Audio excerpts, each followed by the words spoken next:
With a relentless focus on excellence in healthcare, Pullman Regional Hospital presents the Health Podcast. So what is genetic testing? What types of conditions does it help identify? And what is genetic counseling and how can it benefit you? Let's find out with Ian Wallace, genetic counselor at Pullman Regional Hospital. Ian, thank you so much for your time. So first off, what is genetic counseling? Yeah, Bill, that's a question I actually get all the time, even from people in my own family who should know better, but they don't. Honestly, so many people have asked because they've never needed to know about their genetics before until they happen to get referred. And so that's the first time they've had to really think about what a genetic counselor might bring. So our main job is just to provide diagnostic testing options and support for families who may be at risk for an inherited condition.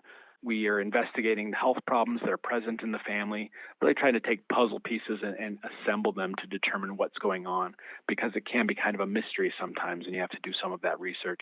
And then actually maybe ordering the test, interpreting the test, which actually is a really important thing that we do that, not everyone can necessarily interpret the genetic testing results on that end product, and then reviewing just all the different options available for them. I'm not really there to sell them on the idea of doing testing, really just to provide them with options that are best for them and their families. And then we also support other medical professionals just because a lot of physicians and nurses just don't have that background in genetics. So making sure everyone's on the same page for that patient care to give them, the best care that they need in their situation. Well, that is really interesting. I like how you said you're kind of assembling the different puzzle pieces. So then overall, what are the benefits of genetic testing? Genetic testing can be really helpful for people who just want to gain a better understanding of why they're experiencing whatever they are experiencing or what medical problems they're having. If we can diagnose that disorder, we can hopefully provide more personalized care and management and staying ahead of the curve instead of waiting for things to happen by being a little bit more proactive on the surveillance that we're giving them. But then alternatively, even if we rule out disorders, that's just less things for people to worry about, and they can go on their way, maybe researching to see maybe something else medically is going on, or maybe that is the end of their diagnostic journey. We've ruled those things out, and so they don't have to worry about them more. So that's really helpful for kind of both ways that it can go. Mm-hmm. So then I'm curious, what types of conditions does genetic testing help identify? Yeah, there's thousands, probably more than 5,000, almost 6,000 now known genetic and chromosomal syndromes that have been identified. And so some of them are really rare, some of them are a little bit more common. And so since genetics can play such a major role in almost all aspects of our health, it's kind of an overwhelming question, Bill, to be honest. But if we can break it down into different subsets, it can really help kind of define that better. So the main areas of genetic counseling that we think of are cancer, which is like someone having a personal or family history of cancer. Prenatal, so usually seeing either people who are, there's a pregnancy that's ongoing or maybe in advance of pregnancy, like a preconception state, to screen for different disorders, or maybe a couple's had multiple miscarriages and trying to find out the underlying cause. Pediatric cases, which includes assessment of children who have autism or developmental delays, or maybe some birth defects, and trying to find out the underlying cause for those cases. And then finally, the adult cases, which don't fit neatly in those other ones. And some of the more common adult type of syndromes are connective tissue disorders or cardiac syndromes, and trying to find that underlying cause for them. So those are the kind of the main categories, and looking for, any number of thousands of different disorders. Wow, that's really interesting. So what about neurological conditions? Is that covered in genetic testing as well?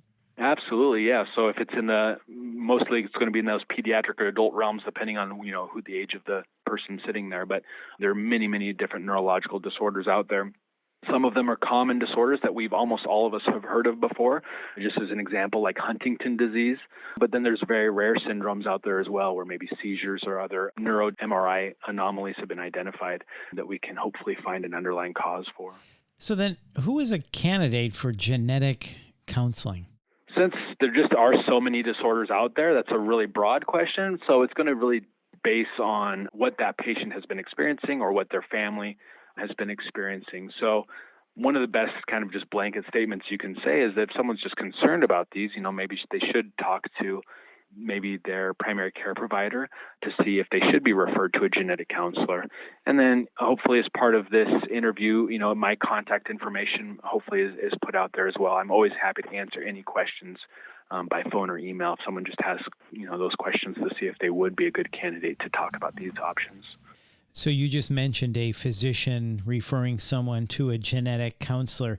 So is genetic counseling typically covered by health insurance? Yeah, Bill, this is one of the most common questions I'm asked all the time. And it's especially the case, I think, because I think we all heard that, back in the olden days of genetics in the early 2000s, genetic testing cost thousands and thousands of dollars. And as a result, obviously, insurance companies weren't too happy about even covering that. But some of the nice progress that we talked about earlier that's happened in our field as technology has allowed this testing cost to come way down. And as a result, insurance companies now generally cover the testing and the visit. There might be some co-pays or deductibles associated with either the visit or the testing, but generally speaking, we can say that most of these testing options we've been discussing are covered. Yeah, that is really, really good news. So is there anything else you want people to know about genetic counseling? Well, not so much about broadly the field of genetic counseling, but specifically kind of what we're doing here at Pullman Regional Hospital, which is, I think, a really nice construct that helps a lot of people. So I'm in a relatively rural area. There's not a lot of genetic specialists anywhere around, but that's also the case for a lot of the United States. There's just not enough of us around, unfortunately. So one of the nice things that we're doing is not only seeing patients in person, but we also do telehealth by a webcam visit. And that's something we've been doing even before the kind of recent healthcare developments where a lot of people have, been having to be at home to do their appointments, but we always have been doing that. So it's been really nice because even not just in rural areas, but even in major urban areas where you actually have maybe lots of genetic specialists available to you, there can be very long wait lists, maybe 6 months or years to actually be seen. And so no matter where someone is globally or in the United States, Pullman Regional Hospital allows us to see them and give them some great patient care without them even leaving home. So I think that's a really nice service that we're offering that's exciting and hopefully can help a lot of people. And then last question, Ian, when someone comes in for a genetic test, how do you get the information you need? Is it a simple blood test? Yeah, so that's a good question. So usually if they're being seen, right here in person, it's going to be a blood draw, and that can be arranged remotely as well. But saliva test options, a little bit more in-depth than like the cheek swab that a lot of people have been familiar with. This is actually saliva or blood are usually going to be the ways that we do this kind of testing. And so then what we've essentially done is assembled the panel of genes or the chromosomes that we're actually looking for that are the candidates for those underlying disorders, and then trying to, rule out, hopefully lots of disorders at once. So that's kind of the strategy we like to use. Just so fascinating, and as you can see, very beneficial for people to understand this information. Ian, this has really been great. Thank you so much for your time. We appreciate it. Yeah, absolutely. Thank you very much for having me on. That's Ian Wallace, and to learn more about genetic counseling, providers, and services at Pullman Regional Hospital, please visit pullmanregional.org. And if you found this podcast helpful, please share it on your social channels and check out the full podcast library for topics of interest to you. This is the Health Podcast from Pullman Regional. I'm Bill Klaproth. Thanks for listening.